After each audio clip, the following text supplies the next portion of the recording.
Foo Fighters.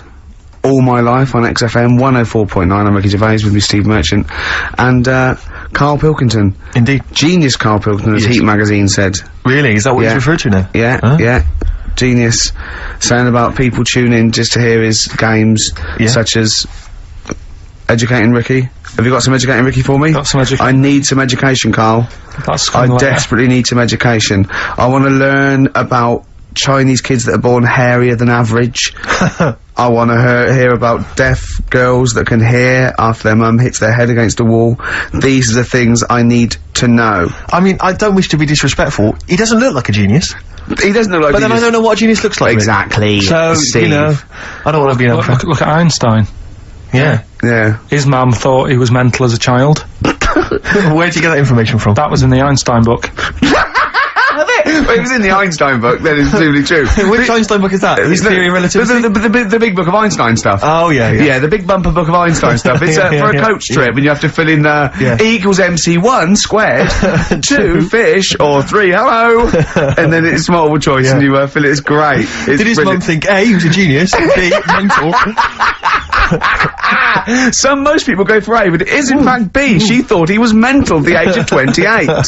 Oh, Carl, you never let me down. You never let me down. So have you got Educating Ricky for me? Got Educating Ricky coming up. You too, Electrical Storm. Steve, am I mental, or have we been playing some great tunes We've been playing some great tunes. You're not mental. You're a genius. Yeah, on XFM 104.9, I'm Ricky Gervais with me, Steve Merchant, and Carl Pilkington. Carl Pilkington in the chair now. The talked about, the acclaimed Educating Ricky. Right, well, just in case anyone's new, doesn't normally listen. Basically, I'm Educating Ricky. Do a bit of research in a week, find stuff, news, history, anything that's interesting. 3 stories, I give them a nice little headline. You take your pick. Between now and 3, you're going to learn 3 things. Yeah? Yeah. So, the headlines are, I'll be no buying one of them. Give us that again. I'll be no buying one of them. Nice, okay. Yeah. We've also got, hippopotamus. Okay. And, can you believe it? Can you believe it? Well, I'm going to go for hippopotamus. Hippopotamus? News. Right, well this one, it's, I'm not going to take the credit here. I heard Christian talking about this on breakfast, right, because it's a good story that happened. Basically, I don't know if I told you about it last week when we were having our spaghetti, but, Oh, I think you did. Right, I know what it is. I know what this is. Okay, I've not heard this. right, there's a little midget. Right, there's a circus. I'm loving it already. Circus going on somewhere. I think it was in America. And is that present day or old times? I'm talking like in the last 3 weeks. Okay. Right, little midget, circus, really packed out show. People are loving it. Right, Steve, you'll ask the same question I did. I know. So there's a little midget jumping up and down on a trampoline. What circus is this? Right. I'd pay good money to see it. So everyone's clapping, and he's getting carried away. Because he can't believe they're loving it. I didn't know they'd like a little person on a trampoline, but they love me. But you know what it's like when, if there's a crowd of people sort of encouraging you to sort of go higher and stuff. Yeah. And I'm sure he knew it was getting out of hand. But he was jumping and he was coming down the road going higher, and he's going really high in the air, right? So he's doing this, crowd are clapping. There's a hippo, right, just sat next to the trampoline, getting ready to come on and do his act. Oh, right, I thought he was in the audience. There's a hippo getting ready to do his act, Steve. Yeah. So he's a ventriloquist. What do you mean he's sitting by the trampoline waiting to do his act? Because why does he sit in the dressing room and they go, 5 minutes, Mr. Mus, 5 minutes, Mr. Mus. So anyway, right, so the hippo's there, he's getting annoyed, is he, because the midget's he's going, how can I follow this? How can I, this is really annoying, they're gonna be, no. So, he's thinking, he's already done the trampoline, my pogo stick out, it's never gonna work. Yeah, go on, so there's a hippo waiting. See, it's a great story, and I just know he embellishes it, or he gets slightly wrong. Go on. So there's a midget jumping up and down, the hippo's getting annoyed. The crowd are going mad, the midget's loving it, can't believe his luck. Although you think, he probably knows is dicing with danger. Yeah. So, next thing you know, they're all saying hiya. He gives it one big, like, heavy sort of landing on the trampoline, goes really high, but goes off at a funny angle. Oh. Hypotenuse. Okay. Yeah. And sort of flies off. Hypotenuse! Sure. Flies off at a funny angle. Oh dear. Hippo's there, swallows him whole. Crowd are clapping, thinking that's why the hippo was waiting there. Rubbish. Rubbish. It's not rubbish though. But no, maybe there was an accident in a circus with a midget and a hippo, but at no point was this hippo waiting to go on, going, come on. The midget flew off at hypotenuse and landed in the hippo's mouth and was swallowed whole. This is what you embellish it. That is great. And what's I that? have to say though, Rick, when I heard midget trampoline hippopotamus, I was thinking accident waiting to happen. Yeah. So.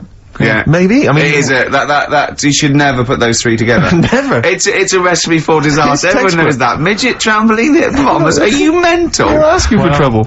Well, You know, when he told me it, he said, and the midget, he didn't mention the hippopotamus, and he said the midget went on, and soon he fell off, and the hippo ate him.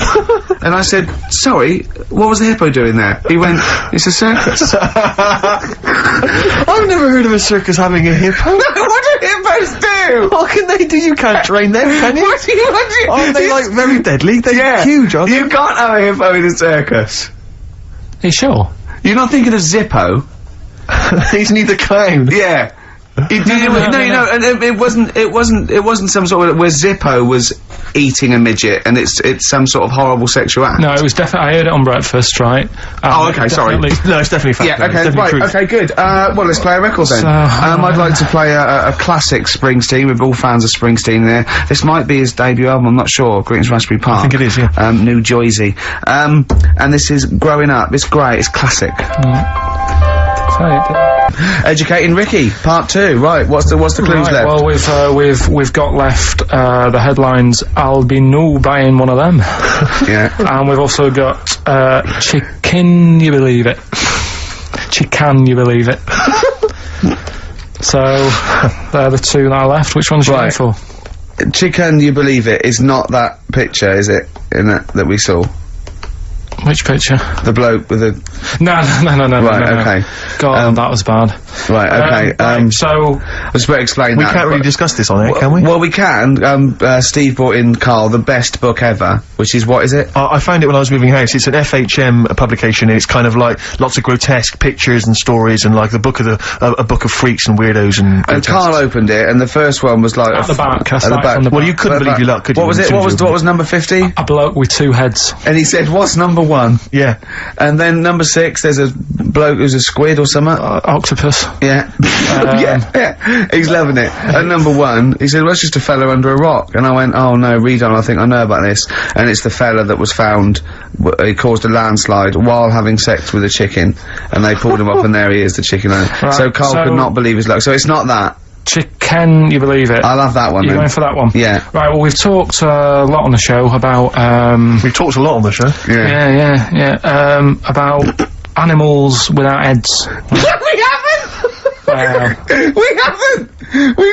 We talked about cockroaches could live without a head for 7 days. Yeah, we talked about that, and then of course there was the well-known one about the fella who had his head cut off, and he blinked he said to his mate, count how many times I blink when my head comes off. Yeah, when you told it to me, you said his head came off, and he said, as he said, it was in the basket, he said, quick, count how many times I blink. And it was Nick Frost that had to go, no, Carl, no, he said it before. I went, and that was lovely. So, yeah, we've talked quite a lot about things, heads coming off. Go on then. Well, this one, right? Back in 1945. You looked up the date. It's got a specific date. Wow. Mate Jonathan sent this one. You know him as well. He's a lad at the BBC, right? He emailed this one in. So thanks for that. Chicken.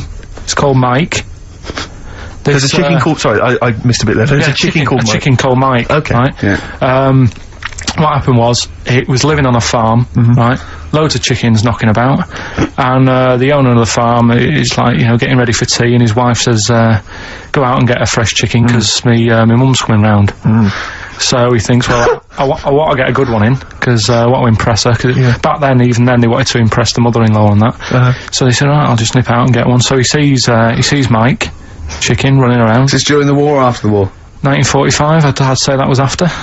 No, it ended, well... It ended in 1945. Yeah, September, go on.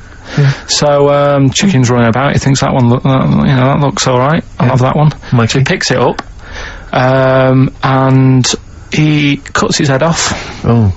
Puts it on the block, cuts its head off, runs about a bit, like they do. He thinks it'll stop in a minute. Keeps running about. Oh, what's going on here? Right? He's now, like, chasing the chicken without an head. Yeah.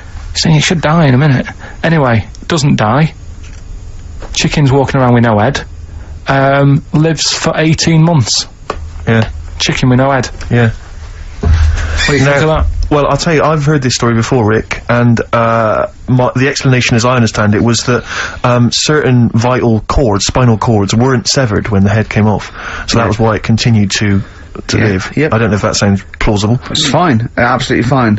How did it take on protein and energy? The fella who owned it, he said, well, hang on a minute, he said, I could kill it now. But I've got a wonder chicken here. But he's thinking, it must really want to live. Sure. Right? If it survived that, they sort of got something here. Yeah. So what he does, he gets a little eye droplet thing that he used to use on it. Obviously not anymore, right?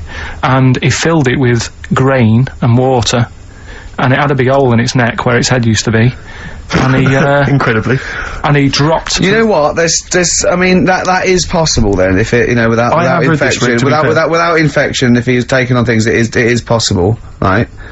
Why? Why what? Why did he do it? How cruel is that? I mean, that was not cruel because the chicken obviously, He said if he thought it was a bit fed up, he would have killed it. He said, but it was running around quite happy. Well, it wasn't fed up at all because it had no brain.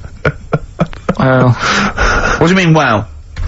I'm just saying what it was nothing. It was just sinew and nerves and electrical impulses breaking down energies. Right. That's all it was. It didn't have a brain. So it was. But I'm worried about the psychology of keeping a pet without a head. I'm worried more about what the farmer was thinking than the chicken. I tell you this. What the question I'm asking is, was the mother-in-law impressed? I mean, that's why he set out. That's why he set out to shot Mike's head off. This is lovely, but it's just the head where you don't kill a chicken like that all at once. I thought we were having chicken for dinner. Come and look at this, running around the yard. Yeah. Oh dear. So there you go. You've learned something there. Yeah, I have learned something. Yeah. Yeah. So. One more. That farmer, I've learned that farmer was very strange indeed. There you go. I have to say, to be fair to Carl, I have a feeling like when I read it, the reason he kept it alive was as a novelty. He got charged people to come and see the incredible headless chicken called Mike. Right. So, here we are. That's great. So, tune, Steve? A tune, yeah. I just thought I'd like to hear a little bit more from that NERD album. We played some of this from there when it first came out many moons ago. Since then, it's gone on. It's won awards, all sorts. And obviously, NERD now, Nerd, as they're sometimes known, kind of big producers. They're producing Justin Timberlake, Britney Spears, all kinds of people. But this is a track from their album. I've heard they're wicked. They are indeed. And this is called Things Are Getting Better. Educating Ricky, right, number 3. Final one. You've had hippopotamus. You had chicken, you believe it, and the last one is Albino by one of them. I love that one. All right. Interesting one. This. I mean, I spent probably 3 days looking for this stuff. Right, and another one that I came across, right, and I was going to use. I was a bit like, great life you've got. I was just, going on the internet and that, and I also look in magazines. Found a story about a bloke who, I don't know, he was messing about with a chainsaw, and he's I don't know, he's messing with a chainsaw. He was juggling a midget, and, whilst taking his alligator for a walk, and, go on. And his arm, come off, right? Come off? What do you mean his arm come off? The chainsaw took it off. Yeah, so okay. it's like, Again, anyway, He's going, oh no. Oh. So, there's a picture of him on an exercise bike, sort of just with a little stump sort of balancing, but he's getting on with his life, he's happy and everything's fine, he's not complaining, it's his own fault, he's got no one to blame, right? So anyway, he goes to the doctors, and the doctor says, I can do something there. So he goes, well, it's alright, you know, I'm getting by alright, don't worry about it. And he goes, no, we've got an arm in, right? We can attach that, a real arm, from someone who's, I think they'd passed away or lost an arm or something. And, they lost an arm and didn't want it back. yeah, he went, I'll have it. Are you using that? No, because I know someone. Because I know a bloke, actually. Yeah. Well, can't you just put this one back on? Wow, it's first come, first serve, really. I was just building a bionic man. We've replaced one arm with a robot's arm, so we got a spare one. So the doctor's going, let me put it on. He's like, well, alright then. So Ungrateful bastard. So he does the operation. Everything's fine. He's loving it. He's happy again because he said he can brush his teeth. Right. Okay. If this is going to be He's something loving like, it again because now he can brush his teeth. right, if this is going to be, and it was a leg. Or No. it was a chimp's arm, Or it was the arm of a killer. It was two left arms, right? I'm going to kill you. Oh, let's leave it then. What is it? What's the answer? No, it's not that. I'm just. What is? Okay, right. So he says, go on and do it. So he sews it on, and like I say, he's happy. He's brushing his teeth. He can have a pint in the pub. He's lifting a pint with it. All his mates are happy for him. It goes on for about 2 years. Everything's fine. Then it all starts going flaky. Oh, I knew it would. Was it made of chocolate? Alright, so it all goes all like gammy, and then for some The arm reason starts going gammy. it goes gammy, and it gets longer. Of course it does. So there's a picture of him, right, stood in the magazine. He's stood there with his arms by his side. One arm's normal, the other one is like past his knees. It's he can pull his socks up without bending over. So It's is this going to really- be they gave him the arm of an 8-year-old child who would have been the tallest man in the world? No, he just said, oh, what am I going to do? And the doctor said, oh, there's not much we can do. And left it. Wait a minute, you can't That's leave not it a there. story. So, Carl, That's not you've a got to story. tell us the explanation. Was it an incredible plastic arm? An incredible expanding arm? Did he fight crime later? No. Well, that's the end of the story. You've got no scientific explanation as to why. That's why I didn't pick it. But you just told it to us anyway. Yeah, but I'm just saying the sort of knowledge I come over when I'm looking for the good knowledge. Yeah? So that Why did hasn't his even arm made the grow? list. Why did this arm grow? He must have had an adult arm. They couldn't have given him an arm. I don't know. It's just one of them. It's rubbish again, It's isn't not. it? Well, I thought it's an interesting story, but you should It's have read. not, and it's rubbish. You It should didn't have read to happen. the end. There was photos. Yeah. But you should have read to the end of the article, Carl. No, I did. And he said, you know, he's not happy and he wishes he wouldn't have had it done and all that, and, you know. Sure this wasn't entirely unexpected? No, seriously, he was saying, you know, his teeth are nice and clean again because he could brush them and that, but his arm's getting in the way. Ruining his shirts and everything. So I'll leave that. Let's play a tune. Let's come back with the next one because I love the fact that this is like Ronnie Corbett telling one of his jokes on steroids. That wasn't even the story. He was going to tell us. Play a record. Oh, God. Suede's new one. Obsessions. On XFM 104.9. Well, I'm Ricky Gervais, obviously, Steve Merchant, Carl Pilkington. Well, Carl, that's about it, and we got sidetracked on the last Educating Ricky. You telling me about a man whose arm grew. Well, something went wrong. I'm not saying it grew, just saying. What? The rest of him shrunk? It went long. It went long. What, is that growing? What do you mean it went long? Did it grow, or what, did it come loose? That's what I was thinking. Oh, so it's hanging by a thread which made it look long? Within the skin?